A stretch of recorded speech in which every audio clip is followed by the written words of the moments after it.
One Piece, chapitre 1074, on est jeudi matin, le rendez-vous de la semaine les gars. On y est, on avait lu ensemble les indices, alors en début de semaine. Les indices présageaient en tout cas un chapitre assez alléchant. On va voir si c'est le cas ou pas. Let's go.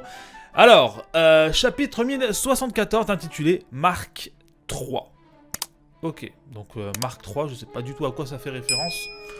Absolument aucune idée. La froide odyssée maritime du Germain Double Six, 30e épisode, 3 hommes déchirés par la guerre.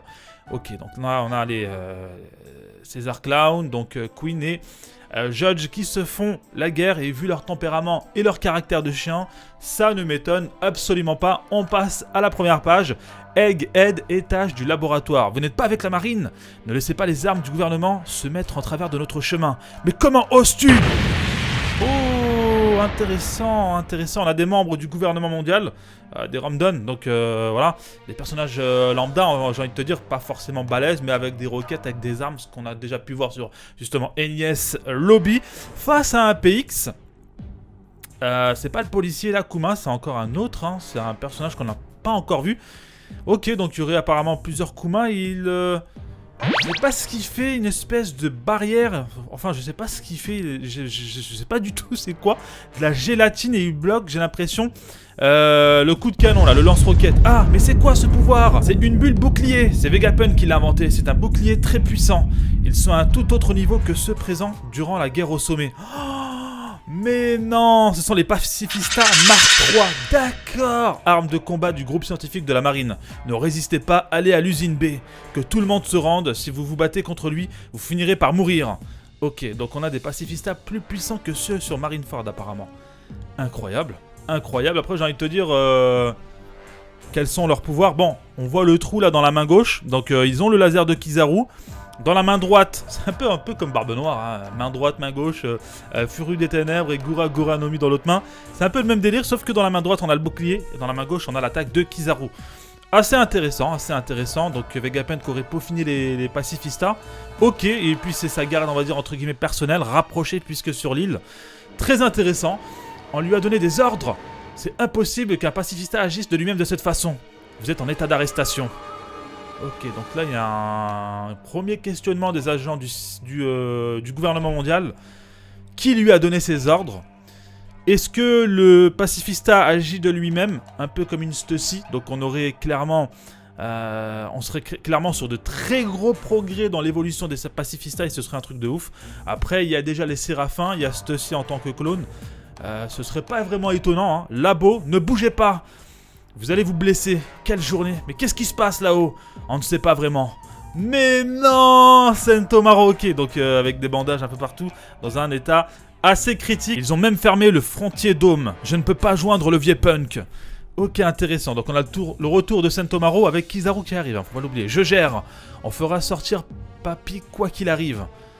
Ok, donc là il y a un Dendenmushi qui sonne. Pourquoi je m'inquiète? La marine nous contacte actuellement sans savoir que je suis un rebelle désormais. Donc je vais faire ce que je veux. Que les 50 pacifistas Mark III s'activent. Mais non. Ah, ça devient chaud les gars là. On a 50 pacifistas Mark III.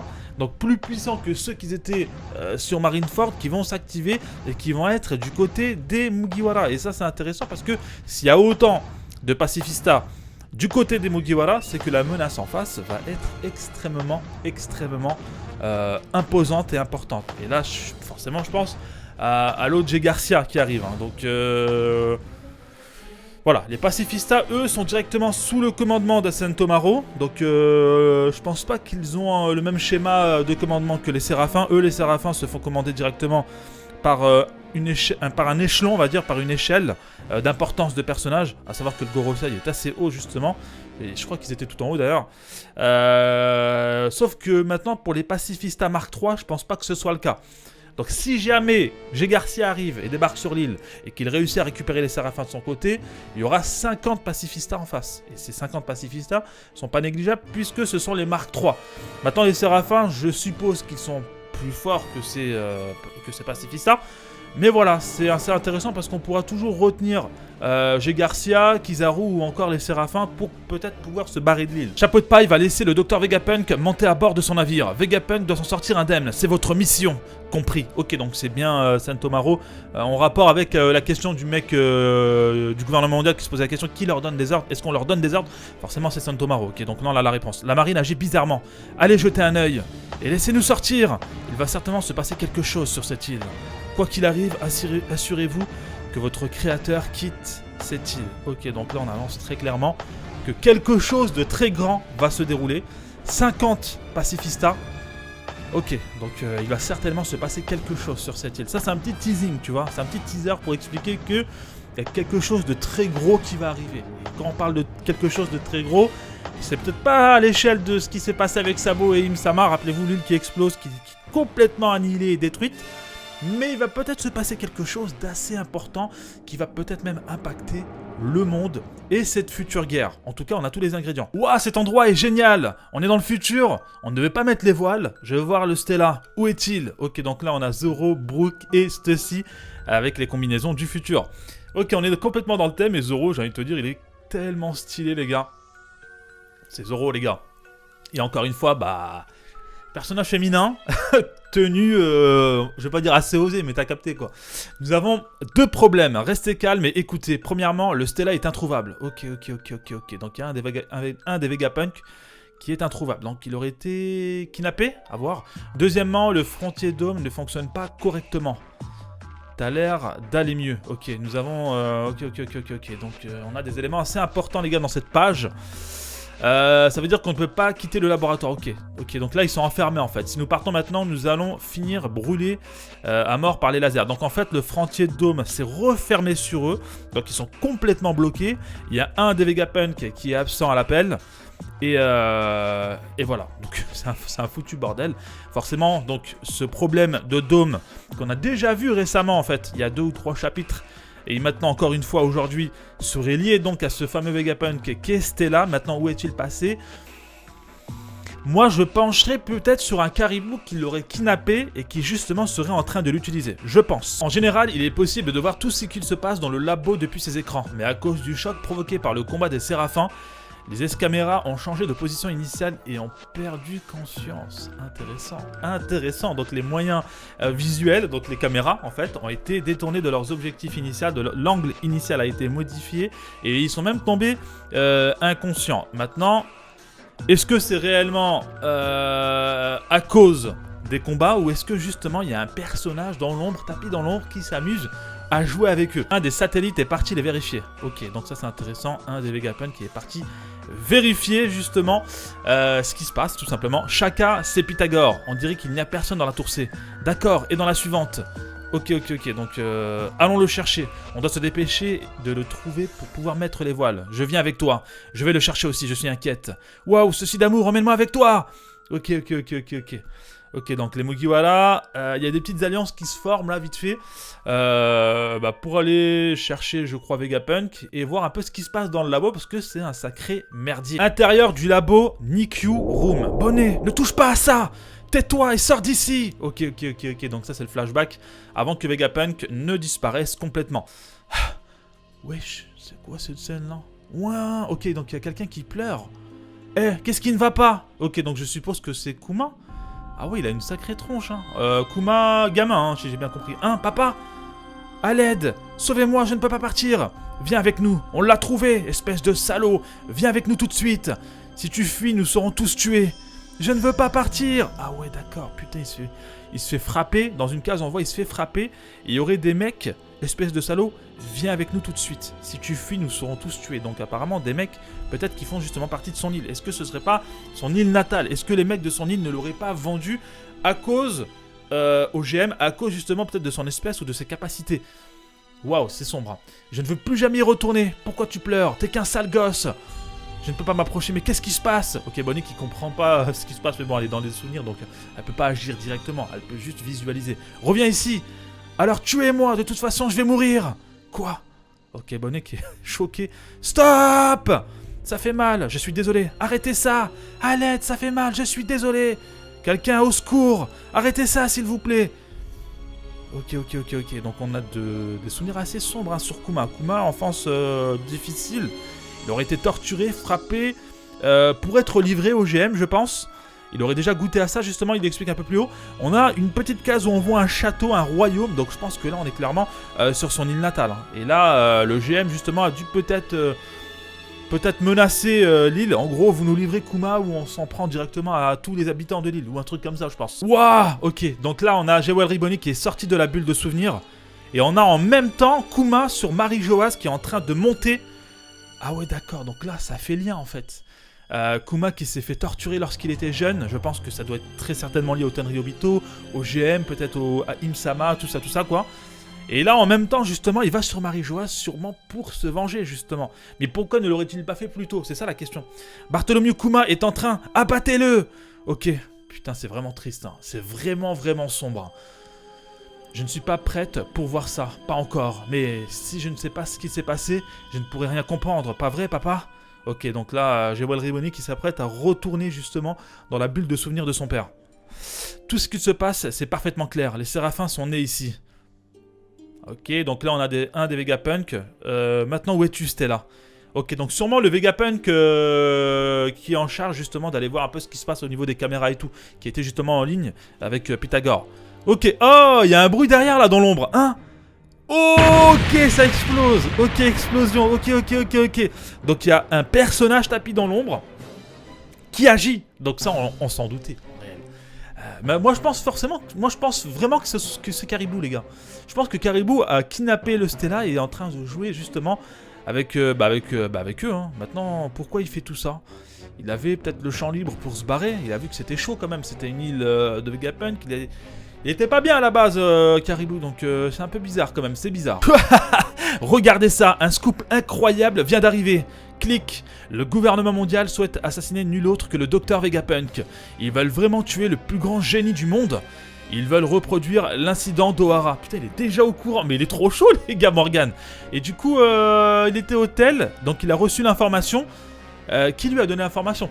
Donc quelqu'un sur l'île, forcément. Et là, je pense à ceci. Cependant, le gouvernement fait une erreur. Vegapunk est une figure populaire dans le monde entier. Il a illuminé de nombreuses villes dans le monde grâce à ses développements en matière d'énergie. C'est vrai que si tu t'en prends à une telle figure, tu peux te mettre la population à dos. Sauf si justement les journaux sont manipulés et qu'il y a des informations et propagande, et donc on cacherait la réalité sur la mort de Vegapunk. Après, bon, Morgan, c'est pas un mec qui roule forcément pour le gouvernement mondial. Lui, c'est juste pour le buzz. Hein. Et là, il est là juste pour le putaclic. Heureusement, il y a ce type. Bien, notre titre sera le suivant. L'un des 4 empereurs, Luffy au chapeau de paille, a pris en otage le docteur Vegapunk et a déclaré la guerre à la marine. Oh le bâtard, le gouvernement va m'adorer. Je veux une récompense pour ça, compris? Ok, donc là, malheureusement, il va dans le sens du GM. Hein. Il va dans le sens du GM. Et encore une fois, c'est ça Morgan, il est imprévisible en fait. Il est ni du côté du GM, ni du côté de la marine, ni du côté de je sais pas qui en fait. Il est là juste pour le buzz, juste pour le putaclic, juste pour se faire de l'oseille les gars. Et il le dit clairement, j'espère que j'aurai une récompense. Luffy... Oh yo. Attends, quoi? De quoi? Attends, on a Wapol et Vivi qui est vivante du coup. Mais qu'est-ce qu'ils font là, les gars? Je comprends rien du tout. Luffy ne ferait jamais une telle chose. C'est pour ça que je déteste le Wedge. Je lui ai prêté cette chemise, je ne la laverai plus jamais. Princesse d'Alabasta Vivi. Roi du royaume maléfique de Black Drum. Ok, donc Wapol. Fais gaffe quand tu parles. Il y a sûrement un escargophone espion dans le coin. Si notre position est révélée, le gouvernement va nous effacer. Et tu ferais mieux de ne répondre à aucun appel, Morgan.